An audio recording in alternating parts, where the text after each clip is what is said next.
Je vais présenter aujourd'hui Tous les matins du monde. L'exposé qui va suivre va contenir 4 parties. Une introduction, un résumé, le pourquoi j'ai choisi ce livre et une brève conclusion.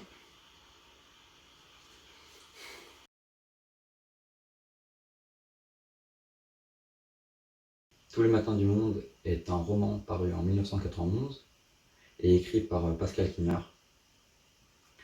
Il appartient au mouvement littéraire du drame et il retrace l'histoire de deux vrais musiciens. Monsieur de Sainte-Colombe, qui est un violiste expert et qui joue pour oublier sa femme, et Marin Marais, qui est un violiste apprenti et qui va voir Monsieur de Sainte-Colombe pour apprendre de son talent. Après les funérailles de sa femme, Monsieur de Sainte-Colombe vit avec ses deux filles coupées du monde. Il va refuser tous les chantages de Louis XIV qui le veut à sa cour pour entretenir la musique du palais. Marin Marais, un jeune bourré de talent, se fait rejeter de la chorale pour avoir mué dans sa voix. Ce dernier va apprendre l'existence de Monsieur de Sainte-Colombe et il va lui supplier pendant plusieurs années de devenir son apprenti. Sainte-Colombe va lui faire écouter quelques morceaux de sa composition. Marais va ensuite les reprendre et les jouer au roi.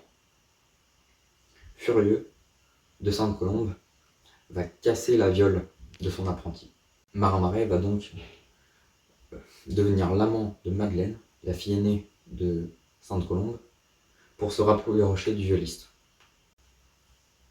L'aîné va se suicider suite à la tromperie de Marais avec sa sœur. L'histoire se termine par une dernière leçon de musique de Sainte-Colombe à Marais.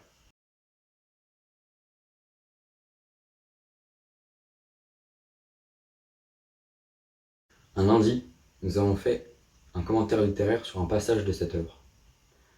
Le mercredi de la même semaine, j'ai décidé de lire des articles de résumé de cette œuvre parce que le passage m'avait bien plu.